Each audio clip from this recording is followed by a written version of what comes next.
I just love submarine movies. There's something about them that is just really appealing, and there hasn't been a good one for quite a few years. And there's something just so tense about them, just about that environment, being under the water, kind of being somewhere you shouldn't be. I suppose it's like the closest equivalent is a space movie. You know, something like Interstellar or Gravity. You know, that's the closest, that feeling of, you know, you're only surviving because of the vessel you're in, and that brings out the best and the worst in human nature. That sort of intensity of being so close with people in this very tight environment, this very claustrophobic environment. It brings out, you know, the good side of human nature and the bad side of human nature. Well, first of all, it's just a great story. It's a great script that Dennis Kelly, the writer, wrote. It's nice to sort of have a story where you don't know where it's going to go, and I think this one, you don't know where it's going to go. It twists and turns all over the place, and people's motivations change, and you learn more about people as you go through the story.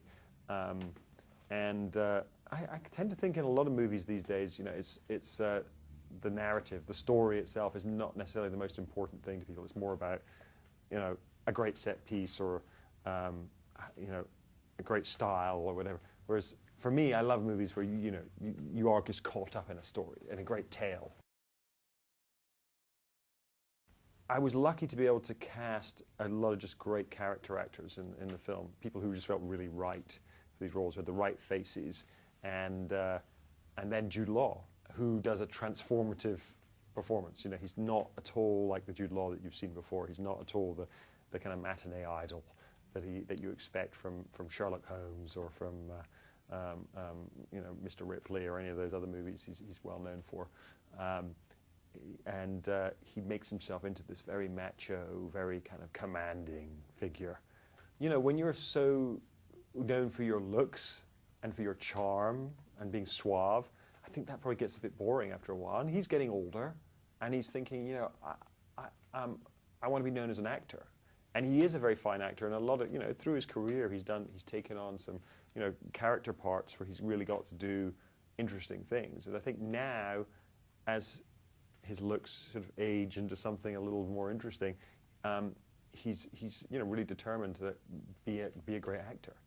And his commitment to this part was extraordinary. You know, he spent months preparing for it, changing himself physically, changing his voice, lowering the tone of his voice, putting on this Scottish accent, which he does so perfectly. I'm Scottish, so I know it's perfect. The Aberdeen accent, it's a very specific accent. And this funny thing is, you know, as I say, he's surrounded by great character actors, but he himself has to become a character actor. You know, he has to fit in with them. He needs to become like them in a way. And that's a big challenge for a movie star.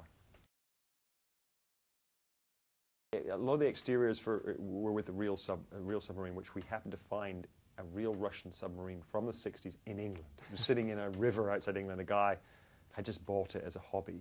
You know, he liked collecting military memorabilia, and he bought this submarine.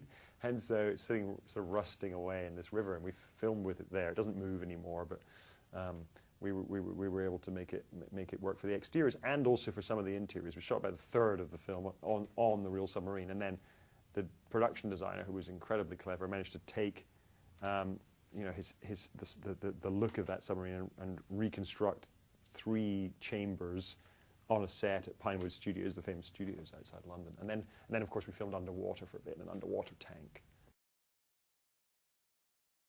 Yeah. I had no idea, because like these sort of like situations, I don't know who you are, and I don't know, you know, what your credibility is, or and in this instance, I just turned up, and you know, you're on a publicity tour, you go where you're told to go, and you get in a car. And I went to see this guy, and he was a little bit, I could tell he was a little bit nervous about it. And I thought, I don't know who this guy is. Maybe he's always a bit nervous. And so we start talking, and it became sort of obvious as we started to talk that he had no idea who I was. Right. And he was expecting me to be the comedian, yeah, Kevin Macdonald. Because there are 2 things you see, there are 2 things that on the web that are repeated quite often, and I kind of find it kind of funny, so I don't put them right, which is that I'm related to Norm Macdonald, and that I actually had for a while on my IMDb page some of Kevin Macdonald, the Canadian comedian's credits, and he probably had some of mine. So this poor guy thought that that's who I was. And when he saw me, he was like, oh my God, it's somebody else. And that comes out in the podcast if you listen to it. You're the first person I've met who's actually heard that. Oh yeah.